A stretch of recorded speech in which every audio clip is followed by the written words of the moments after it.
Mark. Chapter 8.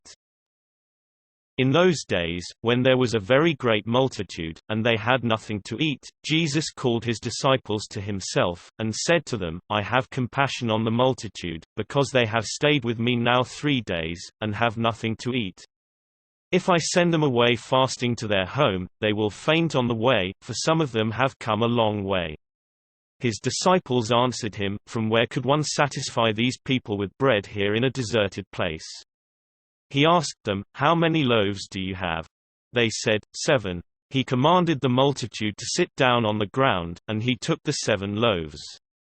Having given thanks, he broke them, and gave them to his disciples to serve, and they served the multitude. They had a few small fish. Having blessed them, he said to serve these also. They ate, and were filled. They took up 7 baskets of broken pieces that were left over. Those who had eaten were about 4,000. Then he sent them away. Immediately he entered into the boat with his disciples, and came into the region of Dalmanutha. The Pharisees came out and began to question him, seeking from him a sign from heaven, and testing him. He sighed deeply in his spirit, and said, Why does this generation seek a sign? Most certainly I tell you, no sign will be given to this generation.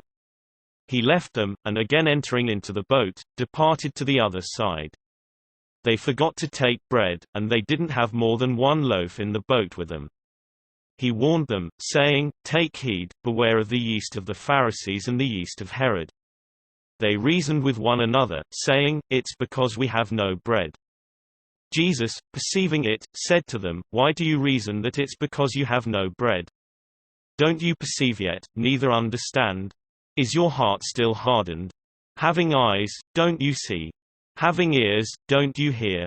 Don't you remember? When I broke the 5 loaves amongst the 5,000, how many baskets full of broken pieces did you take up?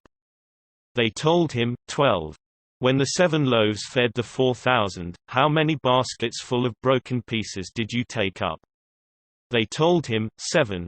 He asked them, Don't you understand yet? He came to Bethsaida. They brought a blind man to him, and begged him to touch him. He took hold of the blind man by the hand, and brought him out of the village. When he had spat on his eyes, and laid his hands on him, he asked him if he saw anything. He looked up, and said, I see men, for I see them like trees walking. Then again he laid his hands on his eyes. He looked intently, and was restored, and saw everyone clearly. He sent him away to his house, saying, Don't enter into the village, nor tell anyone in the village. Jesus went out, with his disciples, into the villages of Caesarea Philippi. On the way he asked his disciples, Who do men say that I am? They told him, John the Baptizer, and others say Elijah, but others, one of the prophets. He said to them, But who do you say that I am? Peter answered, You are the Christ. He commanded them that they should tell no one about him.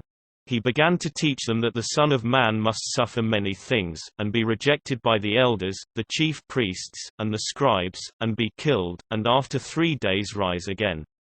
He spoke to them openly. Peter took him, and began to rebuke him.